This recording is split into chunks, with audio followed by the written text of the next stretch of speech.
অভিষেক ব্যানার্জি তো ভারতবর্ষের আইনের ঊর্ধ্বে নন। অবৈধ এমপি অফিস যে মানুষের গণতান্ত্রিক অধিকারকে প্রয়োগ করতে দেয়নি। এখানে একটা রুটি বেকারি ছিল, তার সম্পত্তি জোর করে দখল করে নিয়ে পার্টি অফিসটাকে তৈরি করা হয়েছে। এটা হচ্ছে ডায়মন্ড হারবারের হাঁটুর ঘর ছিল অভিষেকে, এখান থেকে ক্রিমিনালের জন্ম হতো। শুধু জানতাম যে না এখান থেকে এমন কিছু হয় যার জন্য মানুষ ভয় পেয়ে যায়। পাবর থেকে ঔরঙ্গজেবের জন্ম এই অফিসটা থেকে। কোনো প্ল্যান নেই। পঞ্চায়েত সমিতি, জেলা পরিষদ অবৈধ জায়গার উপর শুরু করেছে, কোনো প্ল্যান স্যাংশন নেই।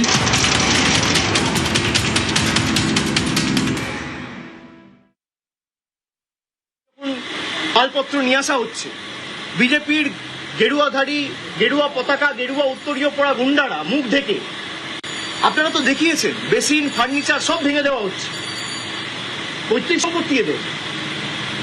আমরা বিচার ব্যবস্থার উপর আস্থা রেখেছি এবং আমরা হাইকোর্টের দৃষ্টি আকর্ষণ করে এই মামলা নিয়ে আগামী দিন হাইকোর্টে যাব এবং যাদের ভিডিওতে দেখা গেছে হাইকোর্ট সুপ্রিম কোর্ট করে যত দূর যাবো এদের ব্যবস্থা ঠিক করবো আইন। আপনি যার কথা বলছেন তিনি বলছেন সেখান থেকে নাকি বুথ দখলের ষড়যন্ত্র হতো। বুথ দখলের ষড়যন্ত্র হতো তৃণমূলের পার্টি অফিস থেকে। বিজেপির কোন বুথের এজেন্ট বুঝতে পারেনি তার তালিকাটা দিতে বলুন না। স্ক্রুটিনির সময় সে তালিকা দিতে পারেনি কেন? 2024-এ যখন নির্বাচন হয়েছে তার দুদিন পর স্ক্রুটিনি হয়, স্ক্রুটিনিতে অভিযোগগুলো তোলেনি কেন? আর যদি অভিযোগ তোলে, স্ক্রুটিনি তো তৃণমূল কংগ্রেস ক্লিয়ার করে না, নির্বাচন কমিশন ক্লিয়ার করে। রিটার্নিং অফিসার তৃণমূল কংগ্রেস, রাজ্য সরকার, তৃণমূল সরকার অ্যাপয়েন্ট করে না, জাতীয় নির্বাচন কমিশন অ্যাপয়েন্ট করে। তাহলে তারা করতে পারেনি কেন? জিজ্ঞেস করুন। নাচতে না জানলে উঠোন বেকা। 14-য় দাঁড়িয়েছিল গোয়ারা হেরেছে, 24-এ দাঁড়িয়েছিল গোয়ারা হেরেছে। প্রতিহিংসার রাজনীতি। গোয়ারা হেরেছে বলে আজকে প্রতিশোধ নিতে নেমেছে। এর বিচার মানুষ করবে, চিন্তা করার কারণ নেই। আমার মানুষের উপর ভরসা, আস্থা রয়েছে। আর বাকি যদি কোনো প্রশ্ন থাকে কুণাল ঘোষ আছে।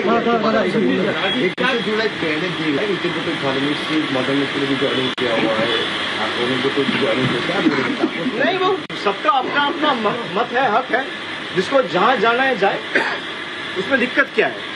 लेकिन एक ईडी समन आते ही अगर आप चले जाओगे तो ये साफ है कि आप लड़ना नहीं चाहते हो, आप डरते हो, और डरते हो तभी झुकते हो। भाई अगर आपके पास कुछ है नहीं, अगर मान लो सब कुछ आपका पक्ष में है तो आप जाओ। ईडी में मेरे को भी बुलाए, मैं तो भागा नहीं हूं। मेरे को 10 बार बुलाया, मेरे को सीआईडी बुलाया, मेरे को एसटीएफ बुला रहा है, मेरे को सीआईडी बुला रहा है, मेरे को स्टेट पुलिस। मेरे खिलाफ कितना एफआईआर हो चुका है? 20, 25, 30 एफआईआर हो चुका है, मुझे खुद मालूम नहीं है।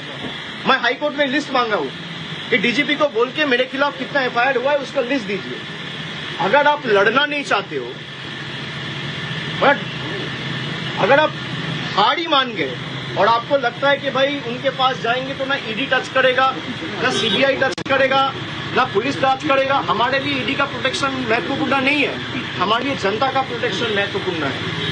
हम अगर झुकेंगे तो जनता के सामने झुकेंगे, हम अगर झुकेंगे लोकतंत्र में लोगों के सामने झुकेंगे, जनता के सामने झुकेंगे, दिल्ली के दरिंदों के सामने झुकेंगे नहीं। 21শে জুলাই চলে এলো, মঞ্চ বাঁধা হয়নি। 21শে জুলাই চলে এলো, মঞ্চ বাঁধা হয়নি। সব হবে, আপনাদের চিন্তার কারণ নেই। 21শে জুলাই আসবেন, গড করতে আপনাদের জন্য প্রেশার আমাদের ব্যবস্থা করা। সে তো ডেফিনেটলি रेबल ग्रुप में जो भी एमएलए जा रहे हैं, एमपी जा रहे हैं, आपके ऊपर ही मतलब दोषी ठहरा रहा है आपको कि आपकी वजह से हमने रेबल ग्रुप ज्वाइन किया। स्क्रिप्ट है ना, वही बोलोगे तभी तो पुलिस से बचे रहोगे। अगर आप अभिषेक बनर्जी को 4 गाली नहीं दोगे तो पुलिस आपको नहीं छोड़ेगा। अगर आप गाली दोगे तभी आप बचे रहोगे।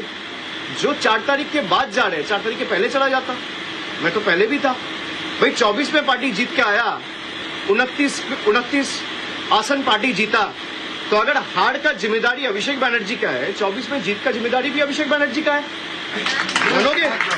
और अगर किसी को मेरे से दिक्कत है, मैं तो चुनौती देता हूं भाई। 60 एमएलए गए, कुछ लोग गए, 20 एमपी गए, मैं आपको चुनौती देता हूं, आप लौट के आओ ममता बनर्जी के पास, 24 घंटे के अंदर मैं अपना इस्तीफा दे दूंगा।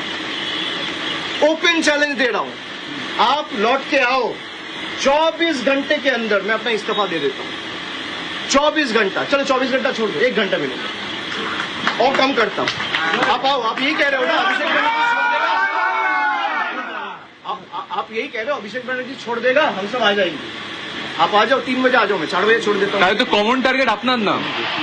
আমি তো সেটাই বলছি যে যাদের সমস্যা রয়েছে তারা যদি বলে যে দলের এই পারফরমেন্সের জন্য বা পরাজয়ের জন্য যদি অভিষেক বন্দ্যোপাধ্যায় দায়ী হয়, তাহলে 24-এ যে তৃণমূল কংগ্রেস 29টা আসন পেয়েছে তার কৃতিত্বও আমার।